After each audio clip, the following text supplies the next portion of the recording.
Hey guys, this is Hoang here, and today we're going to do an analysis over red-yellow security control that has appeared in the 1.5 English metagame, so let's get started.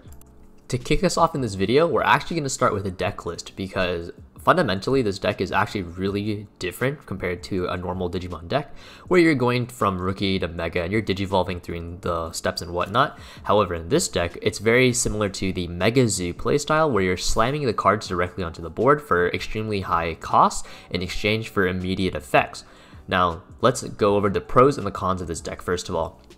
Pros wise, you can stall your opponent to deck out due to the massive amount of healing and removal that your deck has. You also, like we said, have really strong removal, like the combination of Eden's Javelin, Seven Heavens, Gaia Forces, etc. is very powerful, not to mention that they proc in security. So when your opponent is trying to end the game and force you into the lethal range, you have a chance to just blow them out through security. You also have the recovery to top you off and keep refreshing your security, so when you recover, you most likely put in another, what I refer to as a security bomb, so that you can keep up this security pressure. And if you're wondering, how do I get offensive pressure? Well, you have Seraphimon, who gives you +1 security attack if you have 3 or more security. So using that in combination with all the healing, you can force 2 damage really easily. Now, do keep in mind, however, that this deck is not perfect and it does have its issues. Issue number 1 is that it struggles dealing with big things. Decks such as Mega Zoo, Sarismon, and Red Omnimon are actually really difficult because your only answer to them are Gaia Force. Cards such as Seven Heavens and Eden's Javelin are not enough to take out their large DP threats or their threats that are too fast. In the case of Mega Zoo, they slam directly onto the board, similar to what your deck does. However, Mega Zoo is rather difficult to remove because they slam high DP values.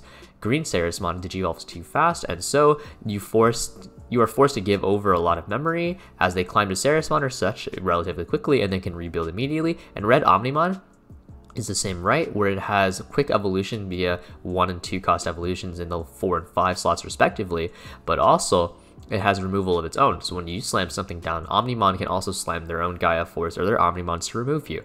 And if your security is weak, then you can just straight out lose the game, as then what's the point of playing this deck? Now, going over the components themselves, the red component of the deck offers the strongest removal, as it is just non-conditional removal that doesn't rely on end gimmicks such as minus DP.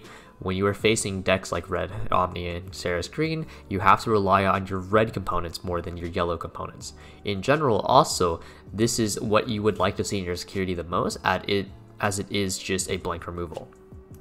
Going over the yellow components, this is where the more Mega Zeus playstyle comes in, where you're hard slamming cards such as Magna Angemon and Magna Drummon in order to get the healing value. So through this, you emphasize that healing aspect as well as DP removal, which is gives a little bit of help to the red removal. So in combination, it goes really well together. We also see that yellow is what we use as our base, so we can use cards like Salamon, cards like the Upa or Cupimon, so we can get that constant card draw or that constant healing, right? And then we can also cast cards like Eden's Javelin and such, and it also gives us the ability to TK more consistently. I do want to point out that this deck is actually a really strong answer to Rookie Rush.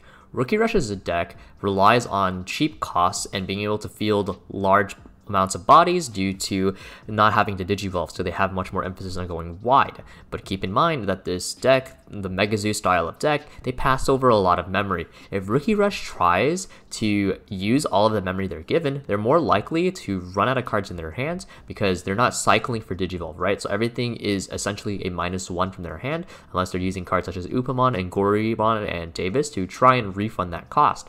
Rookie Rush is also very susceptible to large amounts of removal. So if you see Lightning Paw, if you see your Vulcan Germons, then you will blow Rookie Rush out. So the biggest reason to play this deck is to beat Rookie Rush. But that is not to say that Rookie Rush cannot win this matchup. A good Rookie Rush player can in fact win this matchup. They have to play really smart and very conservative though. So do keep this in mind. Alright, so a lot of people are saying this is potentially the best deck in the 1.5 English metagame, or some are just saying it's really high tier 1.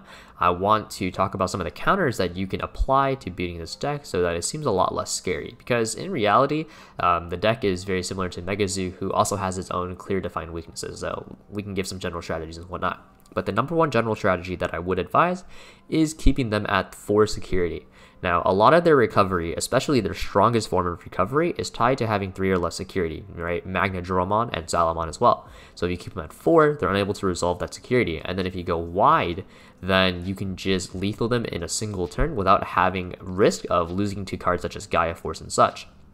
A lot of their security removal is single target security outside of the lightning pause. So if you play for a wide game plan, then you can potentially impose lethal a lot easier without having to play against that RNG. Of course, this is not to say that this strategy will work 100% of the time, but is a strategy that will yield good results.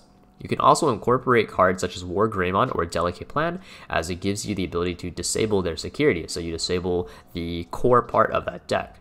Now, we have seen different mixes in the past where people are now putting Delicate Plan into their decks and using cards such as Tie and such to trigger it. I think the easiest way to actually just go about this is playing cards, or decks rather, like Red Ragnalord, where you can just swing for 4 to 5 security and then just Delicate Plan that. It seems a lot easier, much more consistent. Right now, you're no longer relying on having that Red Tamer. So do keep this in mind when you are looking to beat this deck. Now for some closing thoughts. Red-Yellow is a deck with very obvious pros and cons, and it is much more reliant on RNG than other decks because it relies on security a lot more. I think the biggest reason why this deck is very popular and seeing a lot of success at the current moment is because people aren't used to playing against decks that want a hard slam, right? Megazoo wasn't very popular in 1.0 and it gained a lot of steam in the tail end of 1.5. So I think once people get more adjusted to playing against these type of decks, I think it'll see a lot less success, albeit I think it still will see success because this deck is very strong against decks in the meta such as Rookie Rush, right? Because Rookie Rush deals very poorly against decks that want a hard slam and give them a lot of memory because like they don't need that much memory, right?